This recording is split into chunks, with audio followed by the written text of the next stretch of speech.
अस्सलाम वालेकुम नाज़रीन, मैं हूं आपका होस्ट अब्दुल रहमान और आप देख रहे हैं हमारा YouTube channel Rahman political insights.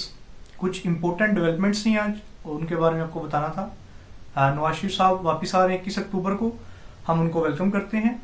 वो इस मुल्क के साबिक प्राइम मिनिस्टर हैं 3 बार और जो हमारा मुल्क है वो एटमी कुव्वत भी उन्हीं के दौर में बना था।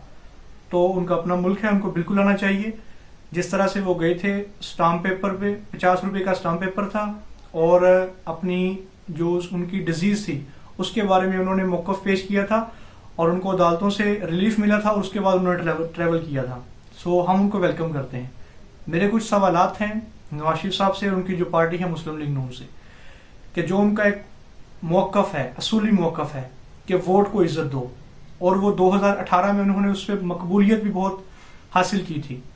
और उनका जो एक स्टांस था, एक नज़रिया था कि जो एस्टेब्लिशमेंट है उसका रोल पॉलिटिक्स में नहीं होना चाहिए। तमाम जो लोग हैं, जो पॉलिटिशियंस हैं, उनको अपना काम करना चाहिए, जुडिशरी को अपना काम करना चाहिए और जो एस्टेब्लिशमेंट है उनको अपना जो रोल है उसमें रहना चाहिए। जो सन 1973 का जो आइन है उसके मुताबिक हर अदारे को अपनी जो हदूद तय की गई है आइन में उसके अंदर रहना चाहिए।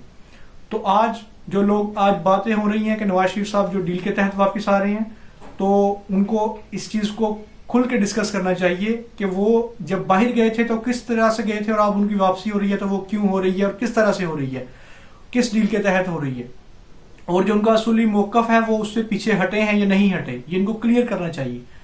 2018 में जब उनको आउट किया गया था तो उनके पीछे यही था कि जो चेयरमैन पीटीआई उनको फेवर दिया जा रहा है, उनको इक़्तिदार में लाया जा रहा है और वो प्राइम मिनिस्टर बने भी। लेकिन आज वो सब कुछ नवाज शरीफ साहब और उनकी जो पार्टी है मुस्लिम लीग नून उनके लिए हो रहा है। तो उनको जवाब देना चाहिए कि जब अगर एस्टेब्लिशमेंट का रोल तब गलत था तो आज जो एस्टेब्लिशमेंट का रोल है वो सही कैसे है। अब हम बात करेंगे कि जो हमारे जो स्टेक होल्डर्स हैं जितने भी हमारे इस मुल्क में, वो पॉलिटिशियंस हों, वो जुडिशरी हो, वो सहाफ़ी हो, वो प्रोफेशनल्स हों, उन सबको बैठ के डिस्कस करना चाहिए कि हम इस जो हमारी सूरत हाल है इससे हम कैसे निकल सकते हैं।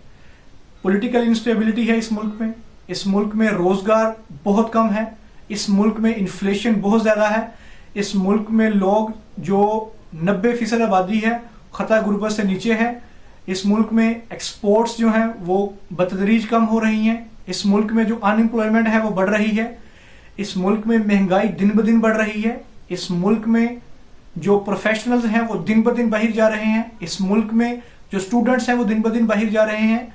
जो हमारा असासा था, जो हमारे फ्यूचर था, वो इस मुल्क से बाहर जा रहा है।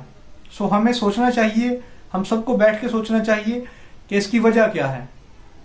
अब हम बात करेंगे जो हमारा 2022 से 2023 का जो हमारा साल है उसके जो इकोनॉमिक इम्पैक्ट्स हैं और जो रिजल्ट्स हैं इकोनॉमिक्स, उनमें क्या चेंजेस आए जो पिछले साल थे उसके साथ, और क्या वजूहात रही कि हम लोग इतना अच्छा परफॉर्म नहीं कर सके। और अच्छा परफॉर्म करने से मुराद है कि हम लोग बहुत ज़्यादा जो हमारा जो एक्सपेक्टेड था उससे हम लोग डिक्रीज की तरफ आए हैं, उसको रिसेशन कहते हैं इकोनॉमी में।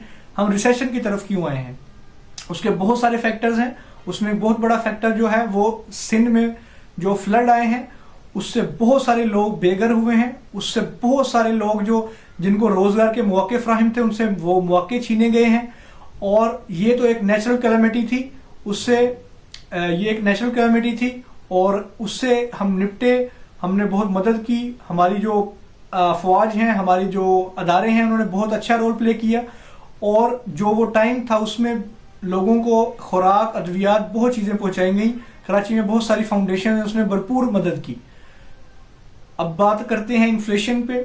इन्फ्लेशन बतदरीज इस मुल्क में इस साल में बहुत ज़्यादा बढ़ी है। उसकी बुनियादी वजह क्या है? उसकी बुनियादी वजह यह है कि जो हमारा रुपया है वो डॉलर के मुकाबले में कम हुआ है और जो डॉलर है वो रुपये के मुकाबले में तगड़ा हुआ है।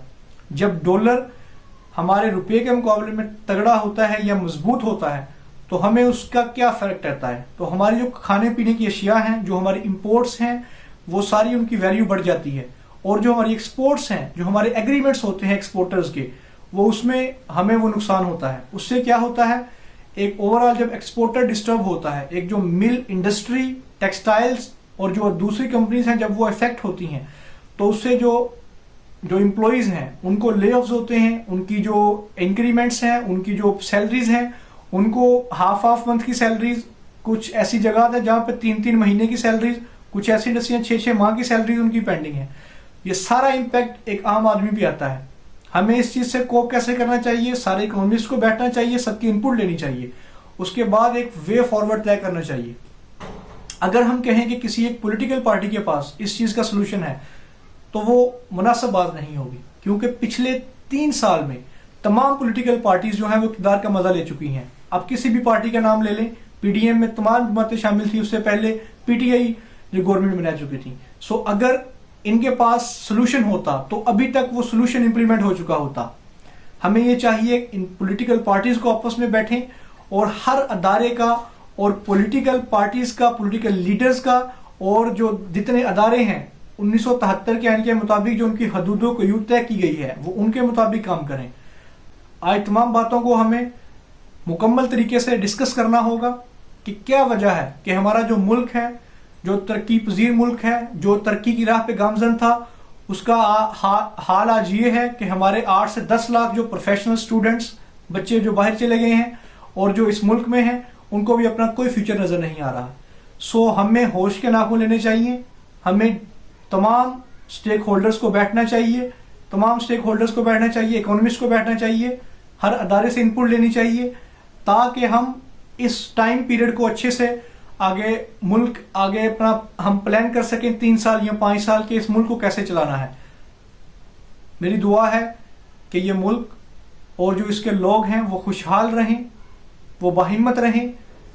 जो चले गए हैं उनके लिए हम ऐसा मुल्क करें कि वो मुल्क से, जो जिस ममालिक में गए हैं उधर से हमारे मुल्क में वापस आए, ये मुल्क तरक्की याफ्ता बने, हम लोग सब इसमें कंट्रीब्यूट करें। अल्लाह से दुआ है कि ये मुल्क हमेशा कायम रहे।